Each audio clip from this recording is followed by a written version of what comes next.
কিসের? একটা গাইয়া ছেলে জোর করে বাড়ির ভিতর ঢুকে পড়েছে মনে হচ্ছে। কেউ চোর টোর নয় তো? দেখি তো।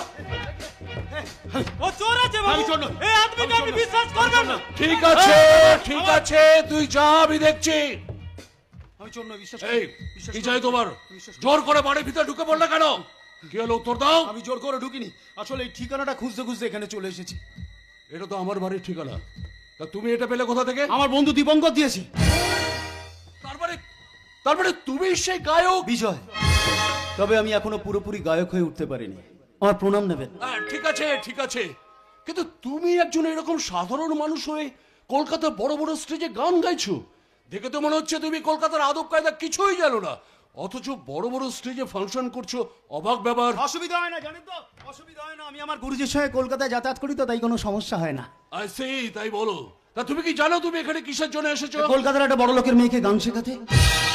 সেই মেয়ের বাবা হলাম আমি। টাকা পয়সা যা চাইবে তুমি তাই পাবে, তবে এ বাড়িতে এসে নিশ্চয়ই তুমি বুঝতে পারছো এ বাড়ির স্ট্যান্ডার্ড এবং স্ট্যাটাসটা কি। দেখো কোনোভাবেই যেন এ বাড়ির সম্মানটা নষ্ট না হয়। না না, আমার বড্ড ভয় করছে জানেন, আমার বড্ড ভয় করছে। তবে আপনি একদম দুশ্চিন্তা করবেন না, আমার জন্য আপনার পরিবারের সম্মান নষ্ট হবে এমন কোনো কাজ আমি করব না।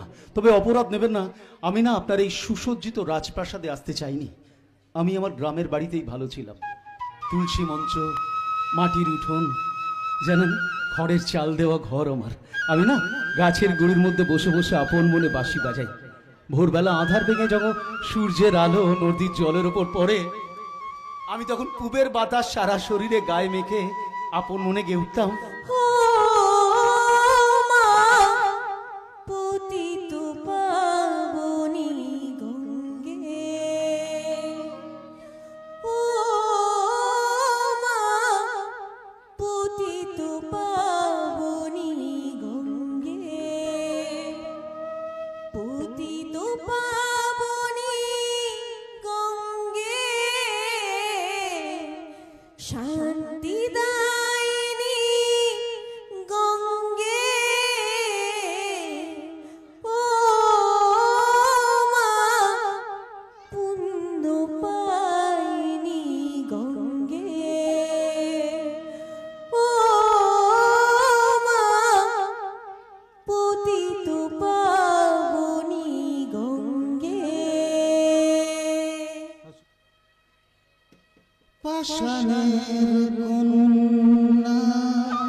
কখনো বড় কখনো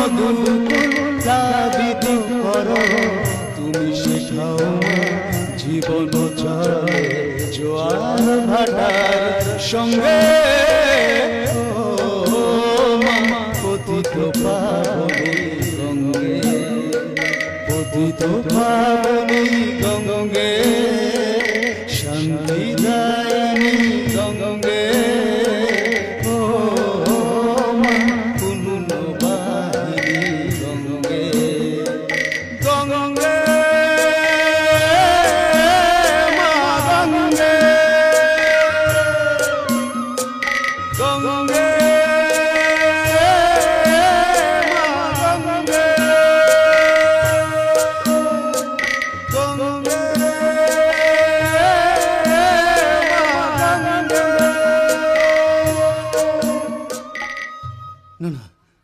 আমি আসি, হ্যাঁ আমি আসি, আমার অপরাধ হয়ে গেছে, ওনার গাওয়া গান না আমার গাওয়া উচিত হয়নি, আপনি আমায় ক্ষমা করে দেবেন। আমি আসি, হ্যাঁ আমি আসি।